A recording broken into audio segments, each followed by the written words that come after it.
হঠাৎ করে রাস্তার মাঝে দাঁড়িয়ে গেলাম শুধুমাত্র এই গেটটাকে দেখার জন্য। মনে হচ্ছে যেন কোনো রাজপ্রাসাদের রাজদুয়ার, তাও আবার হাইওয়েতে। তাই সেই রাজদুয়ার দেখতে দাঁড়িয়ে পড়লাম মাঝ রাস্তায়, এবং সময় তখন প্রায় মাঝরাত। সো হ্যালো এভরিওয়ান, কি অবস্থা আপনাদের, মানে কেমন আছেন আপনারা? ভিডিও শুরুতেই বলে দেই যে এই ভিডিওটা কিছুদিন আগের, তবে এই মুহূর্তগুলো আমার কাছে অতি প্রিয় এবং আবেগ ও অনুভূতির ছোঁয়া। তো সে যাই হোক, বিয়ের পর এই প্রথম যাচ্ছি বড় মাসি শাশুড়ির বাড়িতে, তাও আবার ভাই ফোটার দিনে। কারণ সেদিন বড় মামা, মেজ মামা এবং ছোট মামা এসেছেন বড় মাসির বাড়িতে ভাই ফোঁটা নিতে।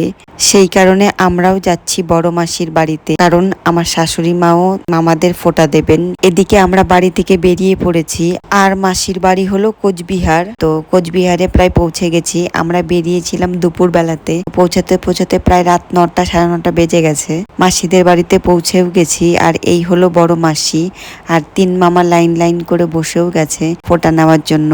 তো সবার আগে বড় মাসি ফোঁটা দিয়েছে, এবার ফোঁটা দিচ্ছে আমার শাশুড়ি মা। আর যিনি ফটো তুলছেন উনি হলেন বড়দি, মানে বড় মাসির বড় মেয়ে, আর ইনি হলেন আমাদের সবার বড় মামি। আর এই হলো আমাদের বড় মামা।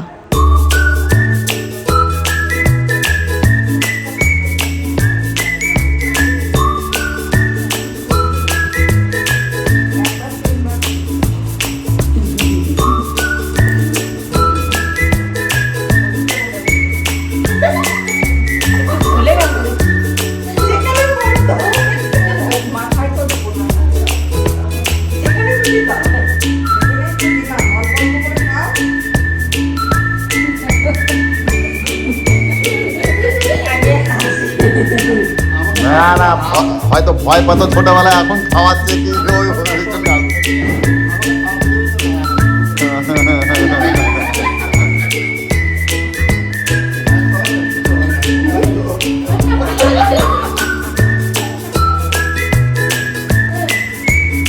ইনি হলেন মেজ মামা, আর এই মেজ মামার সঙ্গে আমার এই প্রথম দেখা হলো, মানে প্রথম সামনাসামনি কথা হলো।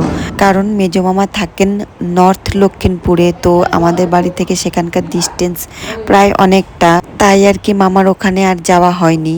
তবে কোনোদিন যদি সুযোগ হয় তাহলে অবশ্যই সেই মামার বাড়ি একবার ঘুরে আসবো।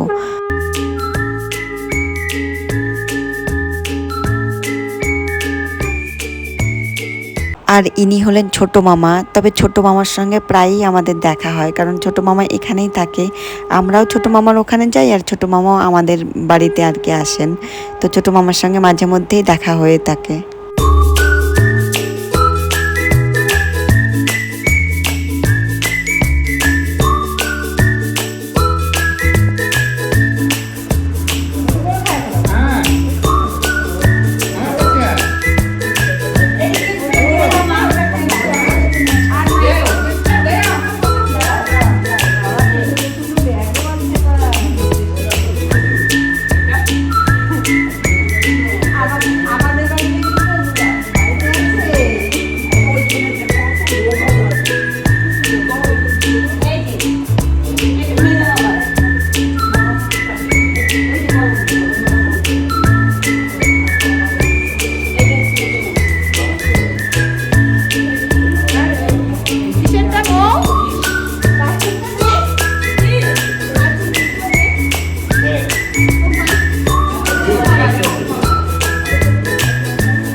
আর এখানে বড়দি বসেছে আমার হাজবেন্ডকে ফোঁটা দিতে।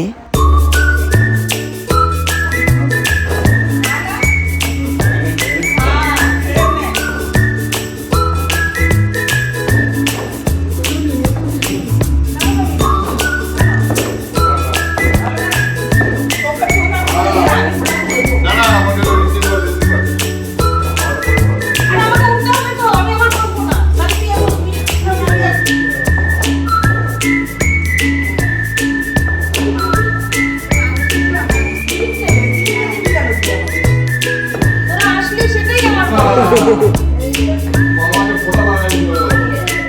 এদিকে আমার মেয়ে মেজো মামার কোলে বসে আদর খাচ্ছিল।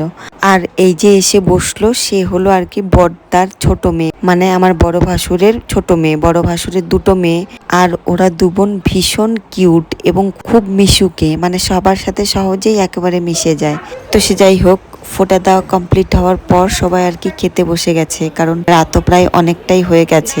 আর বড়দা ঘুরে ঘুরে দেখছিল যে সবাই ঠিকঠাক খাচ্ছে তো, কারণ রান্নাগুলো সব বড়দাই করেছে, কারণ বড়দার একটা রেস্টুরেন্ট রয়েছে আর সেখান থেকেই এই রান্নাগুলো আনা হয়েছে। তো সেই কারণে আর কি সবাইকে জিজ্ঞেস করছিল যে কেমন হয়েছে।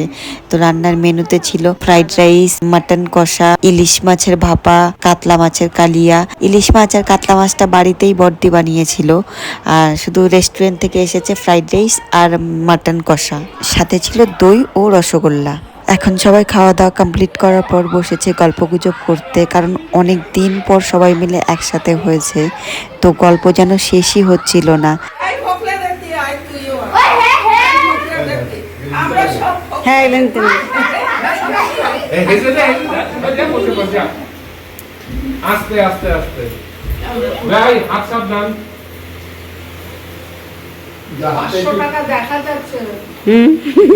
এখন বিদায় বেলা, মানে আমাদের বাড়ি আসার পালা। তবে মন চাইছে যে আরো কিছুক্ষণ সময় যদি তাদের সঙ্গে স্পেন্ড করা যেত তাহলে কতই না ভালো হতো। তবে কি আর করা যাবে, বাড়ি তো ফিরতেই হবে, তাই না? তো সে যাই হোক, বাড়ি ফেরার সময় হঠাৎ করে রাস্তার মাঝে দাঁড়িয়ে গেলাম শুধুমাত্র এই গেটটাকে দেখার জন্য। মনে হচ্ছে যেন কোনো রাজপ্রাসাদের রাজদুয়ার, তাও আবার হাইওয়েতে। তাই সেই রাজদুয়ার দেখতে দাঁড়িয়ে পড়লাম মাঝ রাস্তায়, এবং সময় তখন প্রায় মাঝরাত। সেখান থেকে ফেরার সময় এই গেটটি দেখতে পেয়ে দাঁড়িয়ে যাই। আসলে এটা কোচবিহারের প্রবেশদ্বার। দেখতে কি সুন্দর না? মনে হয় যেন সত্যি রাজপ্রাসাদের রাজগেট।